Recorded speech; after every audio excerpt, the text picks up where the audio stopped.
और दीपचंद,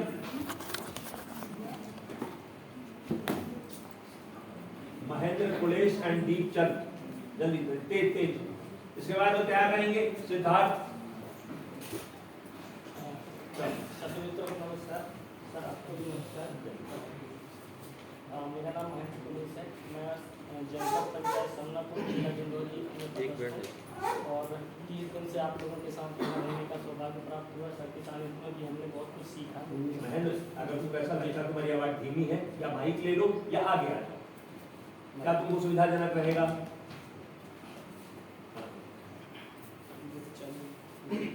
माइक चालू नहीं हो पाएगा क्या रोहित?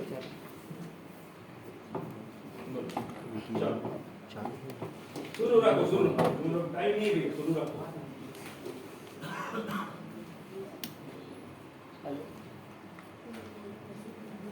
हेलो छोड़ दो। आप कैलेंडर के अनुसार हमें ग्राम पंचायत बमनी बरेला मिला हुआ था, जहां हमको वर्ष 21-22 के कार्यों का सामाजिक मनरेगा कार्यों का सामाजिक अंकेक्षण करना था और साथ में 4 अन्य योजनाएं भी उसमें शामिल थी। जब हम पहुंचे 22 तारीख को, तो हमें सबसे पहले सचिव मिले, तो उनसे हम पूछे कि, तो बोले कि नहीं आज ग्राम सभा नहीं हो पाई। फिर हमारे पास 1-2 घंटे का समय आ गया, तो हमने ये जानने की कोशिश की गाँव में कि वाकई सामाजिक अंकेक्षण को कुछ लोग जानते भी हैं कि नहीं। तो हमने ऐसा कुछ जो जहां पान ठेला या इस तरह से जहां लोग इकट्ठे थे, हमने जाने को जितने लोगों से पूछा, उनका एक ही जवाब था, हाँ आते थे लोग, आते थे 2-4 दिन रहे और चले गए। मतलब सामाजिक अंकेक्षण क्या है उनको ये चीज़ें नहीं पता थी। तो हमने क्योंकि दूसरे दिन ग्राम सभा होनी थी, तो हमने वहाँ एक माहौल बना लिया था कि सबसे पहले इनको ये समझाया जाए कि हम किस लिए आए हैं और इसका उद्देश्य क्या है और इससे उनको क्या फायदा होने वाला है। फिर हमने 23 तारीख को जब ग्राम सभा करी, ग्राम सभा में पूरे चीज़ों को उनको समझाया कि सामाजिक अंकेक्षण में लोगों की क्या भागीदारी है। हम तो सिर्फ एक फैसिलिटेटर के रूप में आपको समझाने आए हैं, लेकिन सब कुछ आपको करना है। इस उद्देश्य को लेकर हमने उनको समझाया। सबसे महत्वपूर्ण बात, ग्राम सभा में फर्स्ट दिन ही मैंने ये क्लियर कर दिया था कि मनरेगा अधिनियम में जो प्रावधान श्रमिकों के लिए किए गए हैं, वो श्रमिकों के अधिकार उनको नहीं मालूम थे। जैसे 15 दिन में जॉब कार्ड मिल जाना, 15 दिन में रोजगार मिल जाना, 15 दिन में मजदूरी का भुगतान मिल जाना, फिर काम नहीं मिलने पर बेरोजगारी भत्ता मिलता है, फिर पैसा अगर समय पर मजदूरी का भुगतान नहीं हुआ तो विलम्ब से मजदूरी, वो सब सुन के अप्रभ रह गए थे कि वाकई हमारे ये भी अधिकार है। तो ऐसा करके हमने एक वातावरण वहाँ निर्मित किया था, तो उससे लोगों का जुड़ाव हमारे प्रति हुआ। फिर हमने जब हमने क्लियर कर दिया संपरीक्षा समिति को, ये सब चीज़ों से उनके दिमाग में भर दिया, फिर हम पीछे हो गए, फिर हर चीज़ उन्होंने आगे आके किया। इस तरह से पहले हमने फर्स्ट दिन मनरेगा के दस्तावेजी सत्यापन में उन्हीं के साथ प्रक्रिया पहले बता दी, फिर हम पीछे बैठ गए। इस तरह से मैंने उनको आगे ही करके ग्राम संपरीक्षा समिति, क्योंकि इनको पता चले कि हमको भी वाकई अधिकार है। हमने ये भी समझाया कि संपरीक्षा समिति को कि आज ये रिकॉर्ड आप देख रहे हो, ये मास्टर लोग देख रहे हो, क्या कभी अगर सामाजिक अंकेक्षण नहीं होता तो क्या आपको देखने को मिलता। ये सब चीज़ों को लेकर उनको जब हौसला आया, फिर वो रिकॉर्ड भी, फिर हमने एक रिकॉर्ड की सूची थमा दी उनको कि ये मास्टर रोल देखने हैं, इतने लाख के 35 लाख के मास्टर रोल देखने हैं और 6 लाख के बिल देखने हैं, फाइल देखनी है, MB देखनी है, ये सब चीज़ें 7 रजिस्टर देखना है। फिर वो बारी बारी से पंचायत से मांगते गए और देखते गए। तो समय का ध्यान रखोगे, वो 5 बिंदुओं के ऊपर जी बात है ना, ये सब है। इसके बाद मनरेगा की चीजें इसमें पढ़ भी लेंगे। मनरेगा के कामों का सत्यापन के लिए फिर हम गए, दस्तावेज सत्यापन करने के बाद गए, तो उसमें से हमको 23 लाख के मास्टर रोल ही उस ग्राम पंचायत में नहीं मिले, जो ग्राम सभा के लिए एक मुद्दा था, जो उनको बोलने का मौका मिला। फिर भौतिक सत्यापन में एक माइक की बगिया वर्ष 21-22 में बनाया गया था, उसमें 3,474 रुपये व्यय हुआ था, लेकिन वो कार्यस्थल पर नहीं था। इसी तरह से वहाँ एक और बड़ी समस्या थी, मौखिक सत्यापन में हमने देखा कि जॉब कार्ड किसी भी श्रमिक के पास नहीं मिले। पूर्वा ग्राम के हम कम से कम 108 परिवार के यहाँ सर्वे किए, लेकिन सब ने एक ही शब्द बताया कि वो चीज़ें हैं हमारे मुद्दे में, ग्राम सभा में भी हमने रखा था कि वहाँ जॉब कार्ड एक बार मिला है, जो पंचायत में जमा हुआ है तो फिर दोबारा नहीं मिला। तो ये मनरेगा के कार्य में कुछ फाइंडिंग्स आई, तो उसको हमने ग्राम सभा में रखा। फिर मध्याह्न भोजन के लिए भी हमने किया, मध्याह्न भोजन में एक एसएमसी एक स्कूल में नहीं बनी थी, बाकी 4 स्कूलों में बनी हुई थी, तो एसएमसी का भी गठन वहाँ पर करवाया गया, तो सूची भी और ग्राम सभा में भी रखवाया उसको। इसके बाद मध्याह्न भोजन में एक और चीज निकल के आई थी कि मिडिल स्कूल के बच्चों को कम मात्रा में भोजन दिया जाता है, 1 चम्मच दाल और 1 चम्मच चावल। तो बच्चे खुल के बोल नहीं पा रहे थे, फिर हमने उनसे अकेले में बात करी, सब बच्चों के एक साथ बिठाला क्लास में विदाउट टीचर, फिर उन्होंने बताया कि सर हमारा पेट नहीं भरता।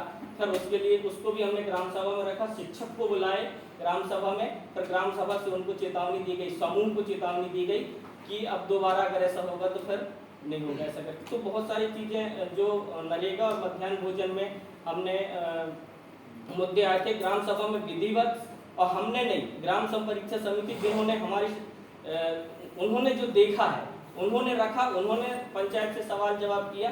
सबसे बड़ी बात इसमें ये थी कि उनको ये लगना चाहिए था कि ये जो है ये हमारा है, अगर मनरेगा में कोई काम हो रहा है तो हमारे लिए हो रहा है, मध्याह्न भोजन में अगर बच्चे खाना खा रहे हैं तो हमारे बच्चे खा रहे हैं। हमने यही चीज़ उनके दिमाग में भरने की कोशिश की कि ये हम नहीं आएंगे, अब ये चीज़ें आपको देखना रहेगा। इसी तरह मनरेगा में सुविधाओं के बारे में भी हमने बताया कि स्वच्छ पानी, कार्यस्थल पर स्वच्छ पानी पीने की व्यवस्था होनी चाहिए, ये एक्ट में लिखा हुआ है। फिर इसमें प्राथमिक उपचार की व्यवस्था होना चाहिए, अगर 5 बच्चे छोटे बच्चे हैं तो उनकी माँ अगर काम कर रही है तो एक झूला घर की भी व्यवस्था होनी चाहिए। इन मुद्दों को, ये सबसे बड़ी चीज़ है कि उनको ये चीज़ें लगनी चाहिए जो काम करने वाले हैं, क्योंकि हम सिर्फ अकेले काम करने वाले नहीं हैं, हमारे भी कुछ हकदारी हैं जो एक्ट में प्रावधानित है। अब नेक्स्ट नमस्कार, मैं दीपचंद नंदा।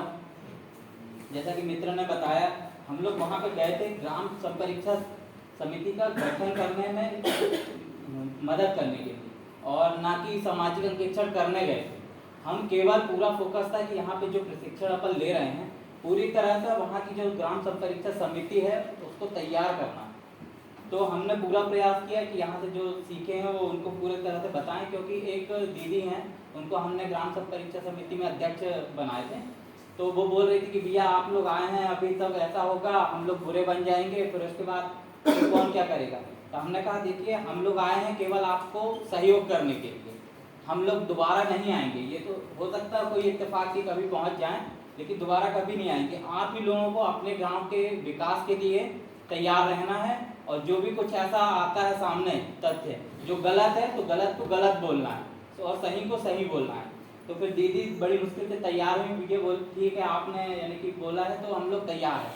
तो उनको हमेशा हम आगे रखते थे, जब कोई चीज़ पूछना रहता था यानी कहना चाहिए कुछ कहीं पे दिक्कत जाती थी वो हमसे पूछती थी कि भैया इसमें क्या करें, तो हम पीछे से उनको सपोर्ट करते थे और बताते थे कि आपको ये देखना है। जैसे फाइल का दस्तावेज सत्यापन कर रहे थे तो उसमें क्या क्या रहना चाहिए, नक्शा खसरा ASTS पूरा उनको दिखाए कि इसमें साइन नहीं है, यहाँ पे साइन है, मास्टर रोल ऐसा होता है। तो उन्होंने काफ़ी देर विवरण से देखा तो उसमें बोला भैया ये वाले काम में बाउंड्री वॉल में तो ये जॉब कार्ड दर्ज है, ये तो कभी काम में ही नहीं आते। तो मैंने कहा नहीं दीदी आते होंगे, आपको पता नहीं है। फिर उन्होंने नहीं बोले यार पे ये संपन्न परिवार बोले, तो उसमें परिवार के पूरे लोगों का नाम था, यानी पति पत्नी बच्चे जो भी 18 वर्ष के थे उनका पूरा नाम था। बोले ये नहीं आए। फिर बाद में उसको ग्राम सभा, अंतिम जो ग्राम सभा हुई थी उसमें मुद्दे के रूप में रखा गया और उस पर फिर निर्णय हुआ, वो अभी बताता हूँ आपको। हम लोग जैसे पंचायत गए तो वहाँ पे दो ऐसी ये स्लाइड से तुम्हारा कोई जुड़ाव है क्या? दीपचंद जो इधर लिखा है तुम ये लिखा है, इससे कुछ मिली हुई बातें या तुम अलग बोल रहे हो, वो अलग चल रहा है? नहीं, इसी में है। तो जरा उसी को उसको देखो, चुनौती हमको समझ नहीं आ रहा है, तुम्हारी बात सुनने की उधर देखें। हम लोग को 2 चुनौती ऐसी जो मिली, 5 बिंदु हैं उनके ऊपर अपनी बात को फोकस करिए, ज्यादा समय इधर उधर गवाएंगे हमको समझ नहीं आएगा। पहली बात कि हम लोग जब ग्राम सभा की बात कर रहे थे वहाँ पे लोग कुछ इकट्ठे हुए तो बोले भैया यहाँ पे तो कभी ग्राम सभा हुआ ही नहीं है आज तक और ना कभी बुलाया गया है। तो फिर हमने विचार किया कि कैसा किया जाए, यहाँ पे तो ग्राम सभा करनी है। तो हम लोग को एक बहुत अच्छा अवसर मिला कि वहाँ पे भागवत पुराण चल रहा था, तो उस मंच का हमने उसमें उपयोग किया। दूसरी बात, वहाँ पे एक ऑनलाइन शॉप की दुकान थी जहाँ पे कियोस्क था, तो अधिकतर लोग बुजुर्ग जो अपना पेंशन और जो भी पैसा निकालना रहता था तो वहाँ से निकालने आया करते थे। तो हम लोग शाम को आधा एक घंटा उसके पास बैठते थे।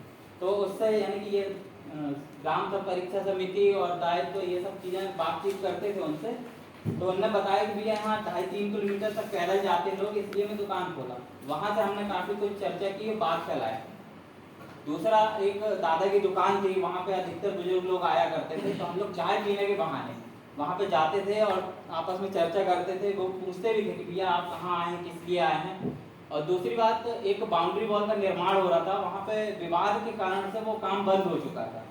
तो इत्तेफाक से क्या है, जो स्टे लगाए थे वो व्यक्ति भी मिल गए हम लोग को घूमते घूमते कि भैया यहाँ पे सरपंच अपनी मनमानी कर रहा है, ऐसा कर रहा है, वैसा कर रहा है, बहुत सारी बातें हुई। तो हमने उनको समझाया, पहले तो पूछा कि क्या होना चाहिए।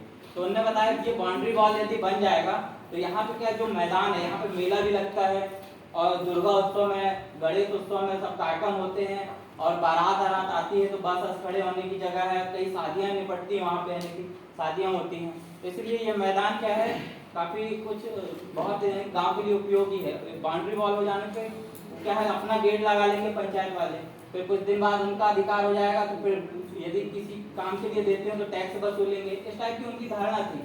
तो मैंने कि ठीक है, कैसा क्या किया जा सकता है। तो बोले हम चाहते हैं कि बाउंड्री जहाँ तक बन गई, यानी बीम बस था, बाकी बाउंड्री निर्मित नहीं हुई थी, तो बोले इतना ही रहने दो और यहाँ पे चीप बिछा दिया जाए, चीप या टाइल्स लगा दिया जाए और बाकी उपयोग सभी लोग करें।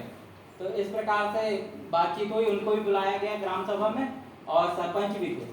तो दोनों के आपसी सहमति से उसमें निर्णय लिया गया कि ये स्टे हटा के और ये काम करना है अपने को।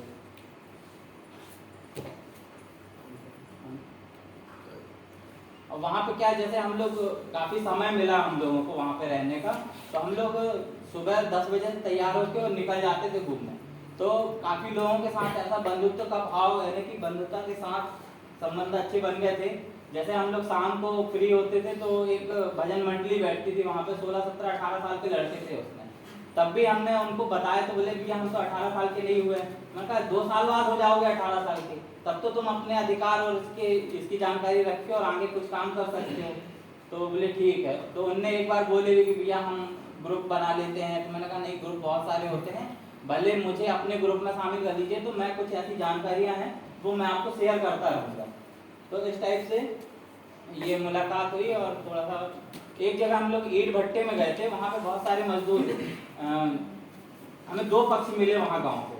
एक तो कुछ लोग बोल रहे थे कि हमें काम नहीं मिलता, 2 साल से काम नहीं मिला, जबकि हम ऑनलाइन देखे, ऑनलाइन में रनिंग है काम, ठीक है ना, उनको जानकारी का अभाव था। और कुछ लोग ऐसे मिले कि भैया काम हम नहीं करेंगे, क्यों? क्योंकि मजदूरी समय से भुगतान नहीं होता है, हमें रोज कमाना है, रोज खाना है, ठीक है ना, तो इसलिए हम काम नहीं कर सकते।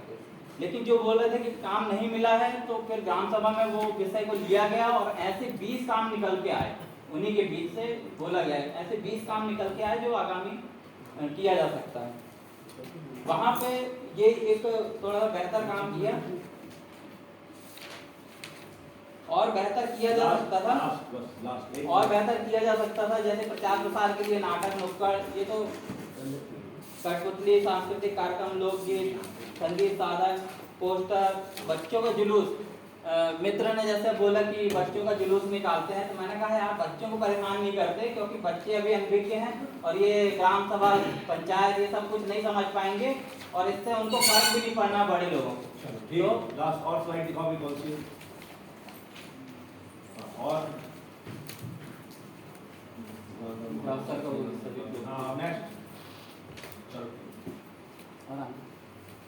ये हम लोग जब भौतिक सत्यापन करने गए थे तो कुछ के पासबुक पेंशन में चेक किए थे। वो है आंगनवाड़ी केंद्र है, ये आरसीसी नाली निर्माण है और ये बच्चे हैं जो ऊपर फोटो है वो मंडली के हैं।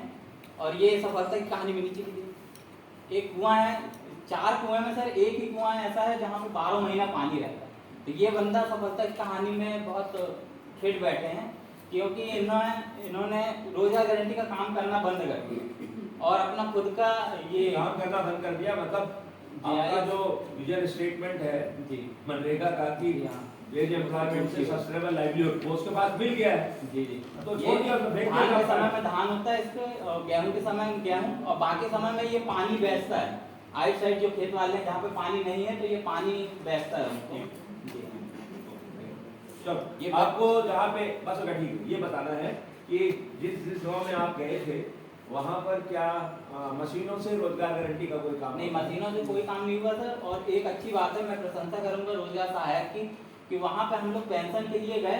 अधिकतर लोग ऐसे यानी ऐसा कोई नहीं मिला कि जिसको पेंशन ना मिल रहा। केवल एक मायाबाई करके मिली थी दादी, तो उन्होंने क्या है वो पेंशन की हकदार तो नहीं है, क्या है वो संपन्न परिवार है। और दूसरी बात ये है कि पेंशन अधिकतर सभी लोगों को मिल रहा है। दूसरी बात ये आपका और है कि मशीनों से अगर काम नहीं हो रहा है तो कई बार ये देखा गया है कि ये जो मकान बनाने का काम है या कुछ काम होते हैं जो ठेकेदारी प्रथा से होते हैं, तो क्या आपको ऐसा लगा कि वहाँ ठेकेदारी प्रथा है? सर वो क्या है आवास का जैसे पैसा हितग्राही को मिलता है, ठीक है, तो वो सक्षम है कि वो ठेकेदारी में करवाए या खुद करे। उस पर अपना शासन के स्तर से कोई दबाव नहीं है कि आप ठेकेदारी से ही करवाओ या ना करवाओ, खुद ही करो। क्योंकि हर कोई व्यक्ति अपना घर नहीं बना सकता, हर कोई मिस्त्री नहीं होता, हर कोई लेबर नहीं होता। कहीं पे नौकरी कर रहा है, छोटा मोटा व्यवसाय कर रहा है, तो वो मिस्त्री तो है नहीं, तो वो ठेकेदारी से करवा सकता है। और कोई सवाल तो पूछना है इनके पंचायत के बारे में किसी को? अच्छा, इनसे ऐसा तय है क्या कि तुमसे भी नहीं पूछेंगे हम? आपस में सट्टा बिकती है क्या? चलो ठीक है, ताली बजाओ। बहुत बहुत धन्यवाद सभी को। हमारे पास महेंद्र कितने ग्राम से तुम्हारे पंचायत में? दो गांव से। प्रतीक तुम्हारे यहाँ कितने गांव से? दो गांव से। भाई तुम्हारे यहाँ 4 गांव से ना? हाँ ठीक है, चलो नेक्स्ट, चलो सीधा। जी नमस्कार, मेरा नाम सिद्धार्थ जैन, 10वीं नंदा। हमें सामाजिक अंकेक्षण का